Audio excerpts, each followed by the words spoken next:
I'm very excited to be joined in the studio in person by racing driver Alyx Coby, who has come all the way down from Kildare. Thank you very much, Alyx, for being here with us on the Big Red Bench. My pleasure. Thank you for having me. Absolutely. I always, when I'm talking to a racing driver, start off with the same question, and that's, what's your very first motorsport memory? First ever. Oh my God. Yep.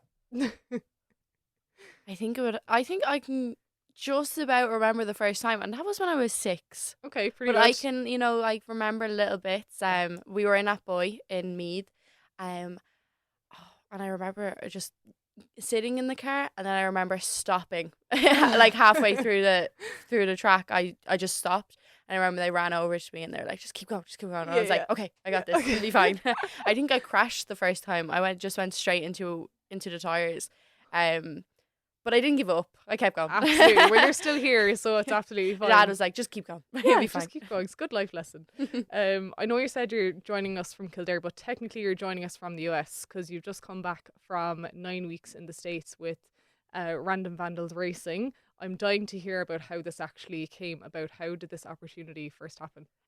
So it came about because I was connected with Nikki Daly, and Nikki's cousin Connor Daly, who raced IndyCar, he was sponsored by Paul Sparta and his company, and Paul had his own race team, and so I got to chatting with Paul, and we had a Zoom call, and then all of a sudden I didn't even have like my license, like my full license here, or my provisional, and Paul said, "Do you want to come over to Road Atlanta and hop in our M2 and go racing?" And I was like, "No problem at all. I'll be there. You tell me when and where." So it was all thanks to Nikki, really, that I got in contact with Paul. Absolutely. And I think most, if not all, racing fans will recognise COTA, since it's where the Austrian Grand Prix comes every year for Formula One. But you recently competed there and also at Sebring. How did you find the experience of getting out on a circuit like that and getting racing action at that level? It was a bit crazy. It's our club sport over in America that we were racing in, but having an opportunity to race at like huge circuits. I'm used to car tracks, they're absolutely tiny. You can see every single corner, and then we go to Sebring where the walls are staring you right in the face, and you really don't want to hit them, but you need to get right up to them, which took me so long. But I was terrified, but in a good way, like in a really good way. And when I got to COTA, like the elevation into the first corner is insane. Absolutely ridiculous. And I did it on the sim. I had seen pictures, I had seen videos, I'd done all the research. And then I got there, I was like, you could sit water up on that first corner and it wouldn't roll down. That's how crazy it is. And then I so excited just to get into the car and be able to go up. I told them, I don't think I'll get a car up there. That's very steep. And then, like, as you said, like, that's where the F1 was, I think, about 3 weeks previous to when I was thereabouts. And you're thinking, we were in the F1 garages. And amazing. This is huge. It was really, really exciting. I bet your stomach just like dropped with that first corner. I can just imagine it's like a roller coaster. I was looking at, oh my God, I can't believe that at all. I know. Couldn't imagine it. I know you've done it, so there you go, under your belt. Tap on the back. What would you say are the major things you've been able to work on as a driver so far in your time with Random Vandals? Because it's a completely different level to kind of what you have been doing here previously. Well, I feel that it is an automatic, so you don't really have to work on your clutch control at all.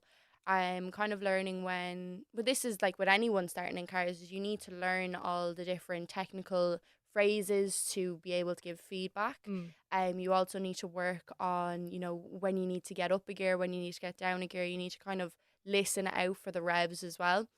There are different things. I think mainly your mentality. I always do say, like, having a strong mentality is the biggest tool for any sport. And I always did struggle with that for racing. I always felt like everything was very heavy on my shoulders. I was always very stressed. And then as soon as I hopped into the BMW, I was like, nobody had any expectations for me. So I actually excelled better. It's like freedom. Nobody had any expectations, and I was able to just, drive around, because, as I said, I'd never been in a car before. So when I first went to Road Atlanta, nobody could say I was doing anything worse because I was working from the bottom. Yeah. And every race since then has just been the same. There's no expectations, no pressure, and so I'm just able to excel in that version of racing, you know, just being able to go out and do what I want to do. Yeah. And of course that's probably going to change very soon. Hopefully. But that's what I definitely learned. I said to myself, why did I have so much stress? Why was I always so frustrated when racing? And racing cars has shown me that you don't always have to race that way. You can enjoy it and not come in and throw your helmet across the across the garage. You Ideally not. Yeah.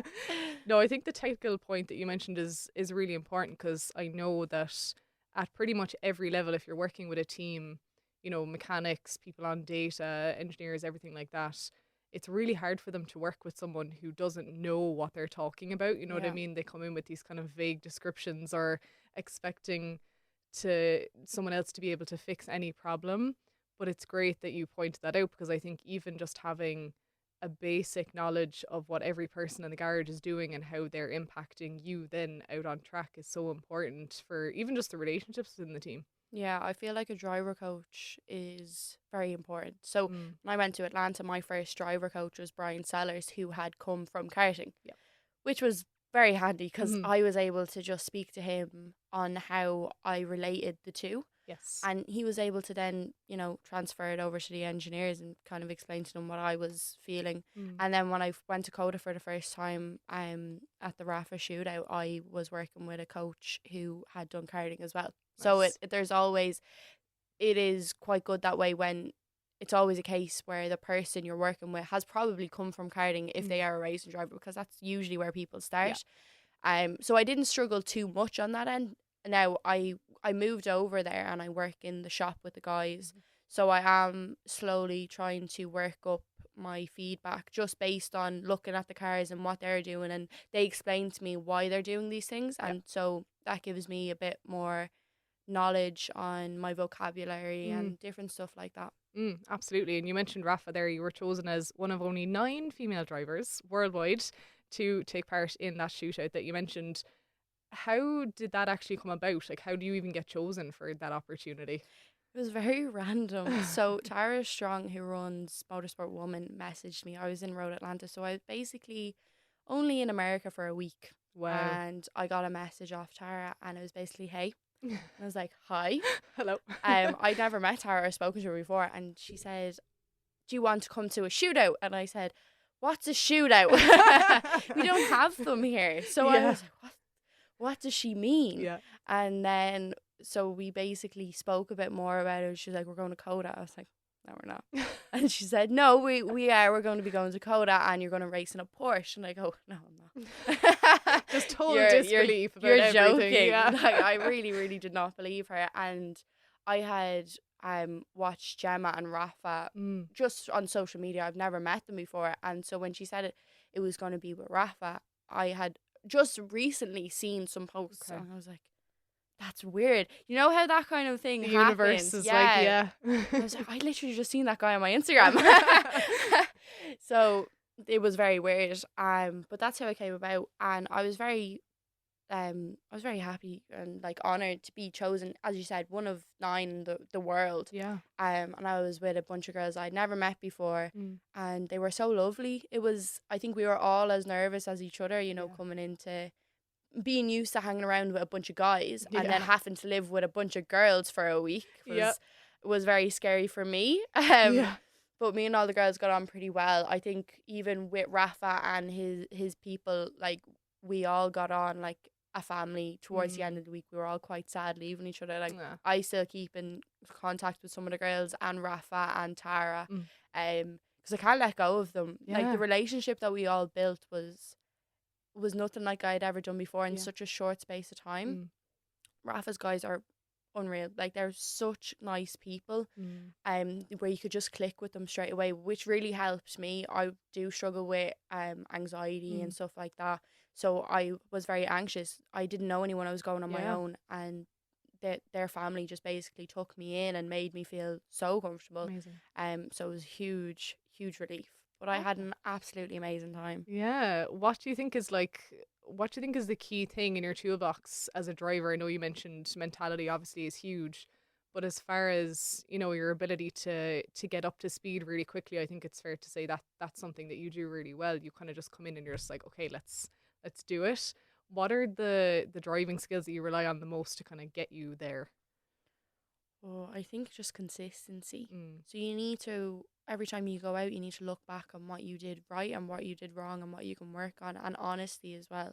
Mm. You come in with the driver coach, don't try telling them you weren't doing something that you were doing, Yeah. basically, because all they're trying to do is help. So it's easy for me to say that now because I'm learning all the time, so I have no problem admitting that. Yeah. So you come in and you'll just look back on what you've been doing, and the honesty of saying, well, do you think I can work on this? And they say, no, that's fine. And you're like, oh, I feel like I can. They're like, no, that just helps into the next corner. Okay, and you're like, oh, that makes sense. So it's all learning and, being honest and consistency. So when you learn something, go out and try it. And if you do it well, try and do it the next time. And just, it's like a jigsaw. You need to get one piece of information, try it. And if it doesn't fit, try it a different way. And then just keep adding and adding. And then you have the full picture. Yeah, that absolutely makes sense. I think that's such a good point, though, about being willing to accept criticism. That's hard as a human, I think, very just hard. in life. Yeah. So if you can do it as a driver, where I know it feels a lot of the time probably like you're the only one out there on your own, like you kind of have to remember there's all these people here supporting you as well, which is great to have. You mentioned there kind of getting to know people, and when it's hard going to somewhere where you don't know anyone. We were chatting just before we came on about how building your profile is a really big part of being a racing driver, particularly now, I think more than ever. What are the biggest challenges that you found so far as developing your own profile, and then how that plays into your professional racing career? Because obviously seat time and funding are really hard to get nowadays. Yeah, I think building a portfolio more than anything is really important. So, as I said, I'm just saying yes to all of these opportunities. As the shootout came along, I just said yes. It was something I threw myself into and said, you need to do this. So I always look at it, mentally as a portfolio. I don't have a huge experience with racing cars, but which is hard then to go and look for sponsorship, because what am I selling them? Apart from a personality and a dream, Goes a long way. Yeah. But it doesn't go a lot.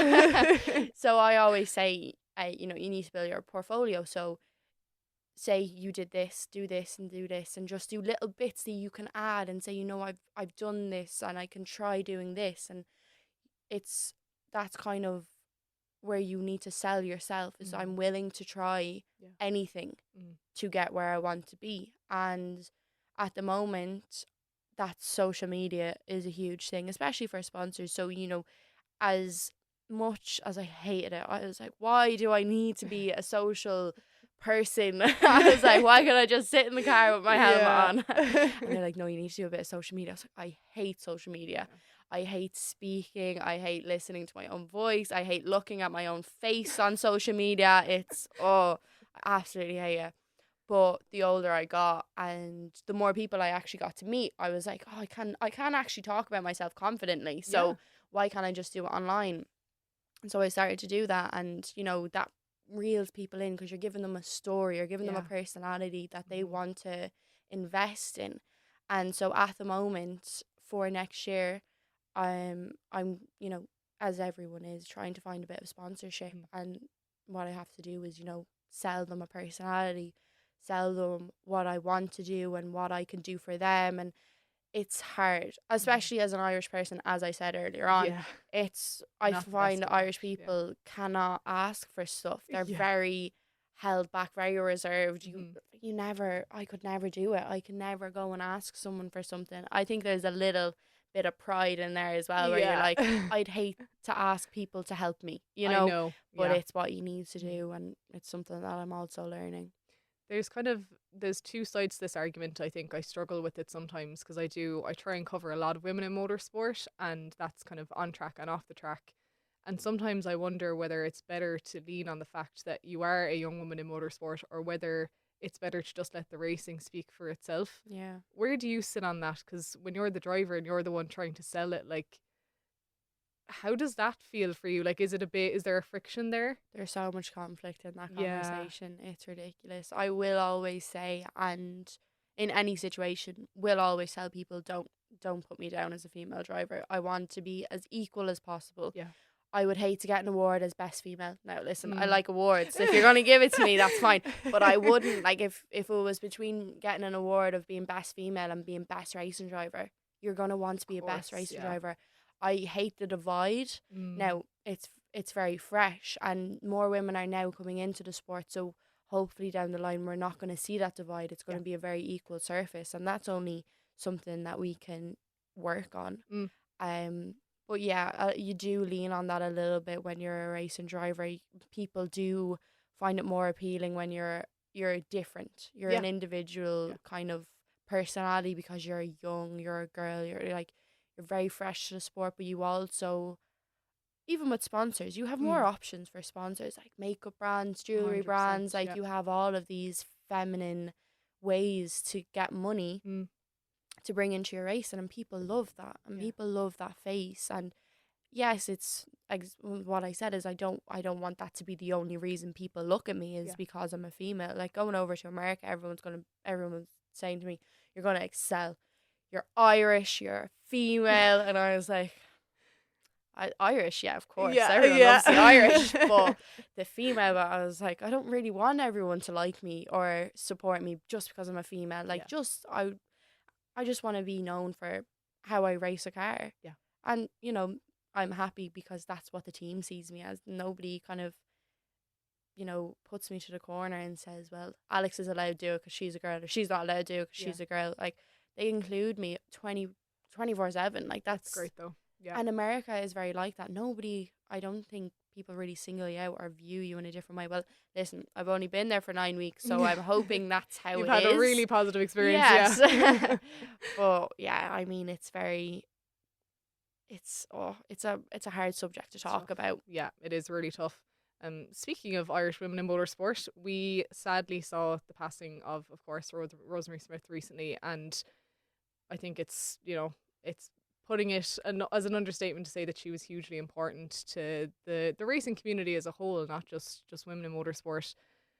What does her kind of legacy represent to you as a young female racing driver, and how do you feel like we can help to carry that on? Because I feel like it's really important that we keep her momentum going. Yeah, Rosemary definitely paved the way for all of us. As I said on a few interviews previous last year, I seen Rosemary in Kildare Village at the Mondello pop-up, full of life, thriving on basically passion for racing. Amazing. Like, she was glowing. That woman was full of joy basically because she just was living off a passion. And that's just so inspiring for someone like me. And it is another way, like I've said it before, you know, when it comes to the divide, Rosemary got a lot of awards for being the best female at stuff. You know, I think that was they underestimated her capabilities that way, where she could have been, you know, something different, you know, best racing driver, best rally driver, instead of best female rally driver, and all of this divide. And that just didn't, I think, paint Rosemary as the person that she was and the talent that she was. They didn't give her enough credit for it that way. But as I said, like, it's heartbreaking, and you know, I think us females all just need to stick together now to, as you said, keep that legacy alive, keep thriving, keep pushing forward for what she did for us. Absolutely, definitely really important to keep her kind of legacy going. We kind of touched on it earlier. Although the driver is very much the face of the team, it takes a village, obviously, to get the driver out on track. And I know that drivers like to have the chance to kind of recognise the people that are in their corner. Obviously, you mentioned Nikki already, who's a huge supporter of yours. What else does that circle of support look like for you, especially now that you are over in the US with your team there? Obviously I have my parents. Yeah. Oh, it's so hard being away from them. Yeah. You know, the two people that basically supported my career up until October. Yeah. You know, like, giving so much money and time, and God, they basically wrote a dream for me when I was 6 years old without me even realizing what that dream was. And, you know, who was to say that I was going to even excel at that, you know? So, you know, you have to appreciate that. And I am so appreciative of my parents, and I have such a great relationship with them because of how much respect I have for what they've done for me. And now to have to move away from them, and them they've never missed a karting race ever. Wow. Like, never. That's 14 years of, nearly 14 years of racing. Yeah. And they've never missed a race. And then I have to go over to America, and every time I've been in America, they've never been there. They haven't seen that yet, which is a big step for my career. And my mom and dad haven't even seen me in a car yet. Yeah. Like, I'm excited for next year when they do get to come over. I'm like, they're for a person in motorsport, you have so many different types of support. Yeah. You have, as I said, your parents. You have someone like Nikki that is giving you 80% of their success to try and push your success. Yep. And then you have your race team, who are basically an adopting family. Yeah. Like, I moved over there. I live with two of the guys from the team, the team manager and the chief mechanic. Like, I live with them. Yeah. And they basically adopted me. Oh. And it's crazy. I lived with them for 9 weeks. I'm like, guys, let me know if I'm bothering you or if I'm in the way. I'll go for a walk or something. Like, I'll just leave for a little while if you want your own space or whatever. And they're like, no. They're like, we love having you here. And it's like, for someone to give up that sacrifice, you know, of their own space, their own home, and just bring you in, is like, that's an amazing support in itself. And then for Paul to bring me over the first time and then continue to bring me over, because he obviously sees something in me where he's 100%. Like, I want to pursue this, and that gives you so much confidence and so much support. But I remember a few years ago, I think it was around 2019, when John Campion who decided he was going to create a team called CJJ Racing, which we had Nicole Drow and James Rowe, and that was, I think, the biggest step in my career ever. Sadly, John soon passed away after I was added to the team. But John, now that I never met the man, so sad, never even spoke to him over the phone. But that just shows John took me on as a driver, never speaking, never meeting me, and said, oh, I've seen a bit of what she's doing, full trust, we're going to put her on a programme. And that was also thanks to Nikki. But I remember I seen they sent over like the suit, and they were like, this is the suit you're going to wear. And I was sat in the back of the car, me and my mom and my dad were driving, we were looking at houses, and I was sat in the back of the car, and the tears, I just looked at the suit, and I just like started absolutely bawling my eyes out, because it was a 3-year program of whatever I wanted to do, and nobody had ever even mentioned of ever giving me that, and that just came up. And I was saying to myself, somebody that I've never, like, someone I don't even know has so much confidence in me, which gave me so much confidence. The difference, so you'll ask my mom and dad, the difference between my personality and my racing and my passion grew from that moment when John said, this is what we're going to do for her. We're going to put her on a program. I have so much belief in this girl. And that just made me think, well, if other people are going to believe in me, I should probably start believing in myself a bit more too. Absolutely. I think everyone needs that, don't they? It's like, especially in, you know, regardless of gender, it's hard to make it in motorsport to a high level. So I think you obviously have, as you said, there's a spark, there's an X factor there, and like what you're producing on track is enough that people are saying, yeah, this is the person I want to get behind, which is amazing. Hopefully that will continue. Let's talk a small bit about kind of what's coming next for you, and even just kind of your biggest career goals, because I think sometimes when you talk about motorsport, everyone assumes that everyone wants to be a Formula 1 driver. That isn't always the case. No. So chat a bit about that and kind of what you're aiming towards. Well, growing up with karting, everyone wanted to be a single-seater driver, not even a Formula 1 driver, but everyone was like single-seaters, open wheelers, that's what we're going to do. And so I tried it. I did F4 for a little while in Denmark, and then Paul brought me over and I raced the BMW. I go, GT's the way for me. Yeah. I was like, I fell in love with GT, something I never even considered or thought about or even watched. I never even watched GT racing. And I just fell into something that I absolutely loved.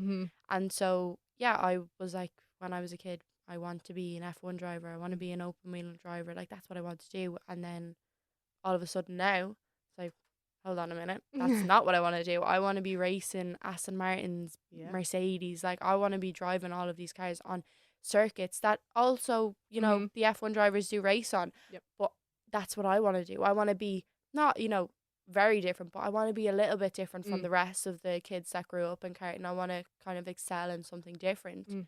And so my goals would be to kind of get to IMSA, like get to the pro series in America, where you can really, you know, show people what I can do. You know, it's a big platform for racing drivers, and I think for any racing driver, all they want to do is excel to be the best professional version of themselves, and that's exactly what I want to do. Yeah, absolutely. And I think it's good as well for younger, I mean, I know you're obviously very young already, but even younger people coming up in karting, as you mentioned, to show them that there are other routes and that there are other things that you can do. And I think what's really important, you've mentioned a couple of times, is just that openness and being willing to just take whatever opportunity comes your way. Say yes to everything. Exactly. Don't be like, I don't know now if that's for me. Like, if you don't know, like if you don't try it, you'll never know. So, and you could be fantastic at it. That's just, who knows. I think that's a really positive note to finish up on. So I'd say thank you so much, Alyx, for joining us here on the Big Red Bench. It's been great chatting to you, getting to know you a bit better, and I just can't wait to see what's coming next for you. Thank you so much. Yeah.